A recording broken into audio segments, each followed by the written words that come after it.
একের পর এক আক্রমণ, ডিফেন্স চেরা পাস, ড্রিবলিং, নিখুঁত ফিনিশিং, হার না মানার মানসিকতা। এটাই তো ব্রাজিলের ফুটবলের সৌন্দর্য। কেউ বা একে বলে থাকে যোগবনিত, কারো কাছে এর নাম সাম্বার ছন্দ। যে নামে ডাকুন না কেন, এই সুন্দর ফুটবলের জন্যই কোটি কোটি মানুষ ব্রাজিলের ফুটবলের ভক্ত।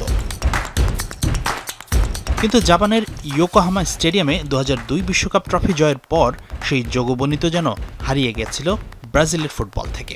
দীর্ঘ 24 বছরের অপেক্ষার পর আবারও সেই চেনা ব্রাজিল ফিরল, দৃষ্টিনন্দন, মন জয় করার সুন্দর ফুটবলের ছন্দে।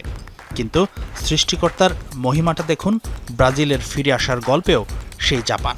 হিউস্টনে জাপানের বিপক্ষে পিছিয়ে পড়ার পর দ্বিতীয়ার্ধে ব্রাজিল যে অসাধারণ ফুটবল খেলেছে, তাতে আপনি বলতে বাধ্য, এই তো সেই হারিয়ে যাওয়া সাম্বার ছন্দময় ফুটবল। ম্যাচের 58 মিনিটে ভিনিসিয়াসের এই আক্রমণটি দেখুন। গোল হয়নি ঠিকই, তবে এতে ছিল যোগবনিত ফুটবলের সব রসদি। জাপান ম্যাচের দ্বিতীয়ার্ধে 70% বল পজিশন রেখেছে ব্রাজিল, অর্থাৎ বলে ছিল পূর্ণ নিয়ন্ত্রণ। এশিয়ার সেরা দেশটির অনবদ্য লো ব্লক ডিফেন্সের মাঝেও ব্রাজিল করেছে 11টি সফল আক্রমণ। সেকেন্ড হাফে দিয়েছে 322টি পাস, ফ্রিকিক আদায় করেছে 7টি, কর্নার পেয়েছে 4টি। গোল পাবার এক্সজি ছিল 1.70। এই তো সেই ব্রাজিল যার ভক্ত আপনি আমি সহ কোটি কোটি ফুটবল প্রেমী। 2-1 গোলের জয়টা অনায়াসে 4-1 হতে পারত, কিংবা ডেনিলোর মিস পাস না হলে আর ক্যাসিমিরোর গতিটা একটু বেশি থাকলে রাখা যেত ক্লিন শিটও।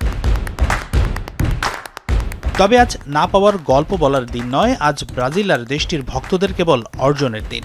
ভিনিসিয়াস, রায়ান, এনরিকদের অনবদ্য গতি, গিমারেশের দুর্দান্ত passing range, centre back Gabriel মাগালাইসের অনবদ্য ক্রস, বুনো ক্যাসিমিরোর নিখুঁত হেডার, সেই সাথে ডন কার্লোর অসাধারণ ট্যাকটিক্স। বিশ্বকাপ শুরুর আগে যারা ফেভারিট লিস্টে রাখেনি ব্রাজিলকে, তাদের দৃষ্টিভঙ্গি বদলাতে বাধ্য করবে ব্রাজিলের এই ম্যাচ। এই ব্রাজিলকেই তো খুঁজছিল সেলেসাও ভক্তরা, তাই নয় কি? হাসিনুর রহমান, যমুনা স্পোর্টস।